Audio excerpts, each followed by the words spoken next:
गावात कोणीतरी अफवा पसरवली, गाव सोड तरच तुझी प्रगती होईल. सोडलं पाहिजे गाव, बाहेर गेलं पाहिजे, समाज बघितलं पाहिजे.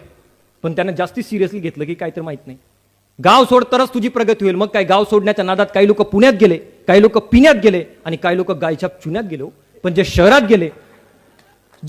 गेले, मोठमोठ्या शहरात त्यांनी घरं बांधली, मोठमोठी बिल्डिंगात आणली, त्यांनी परत कधी गावाकडे बघितलंच नाही. तुम्हाला सांगतोय, गाव सोडून जे शहरात गेलेली पोरं आहेत, मोठमोठे घरं त्यांनी बांधली, मोठमोठ्या विद्यापीठामध्ये, मोठमोठ्या विद्यालयामध्ये आपल्या लेकरांना पाठवतात, छान मोठी गाडी घेतली त्यांनी. पण खेड्यात सुटलेल्या म्हाताऱ्या मायबापांकडे त्यांचं लक्ष राहिलं नाहीये.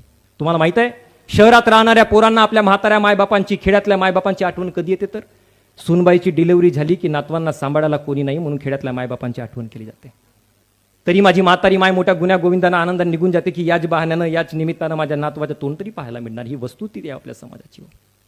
आज लहान लहान लेकरं जराशी मोठी झाली, ओटांवरती मिसरूळ फुटायला लागलं की ते मायबापांना प्रश्न करतात, काय कमवून ठेवलं म्हणे आमच्यासाठी, काय केलं म्हणे आमच्यासाठी.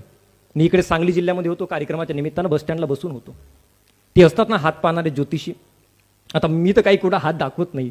ते आले माझ्याकडे, म्हणे बाळा म्हणे मी तुझ्या हात पाहू शकतो. माझ्याकडे वेळ भरपूर होता, कोणतरी पाहिजेच होता आपल्याला. म्हटलं घ्या की पा. त्यानं बघितलं, म्हणे काशी केली वनवाशी केली, नशिबी तुझ्या 7.5 आली म्हणे. म्हटलं महाराज मराठीत बोला की. अरे मराठीतच बोलतो की, ऐक ना म्हणे. काशी केली वनवाशी केली, नशिबी तुझ्या 7.5 आली. घाबरू नको, उपाय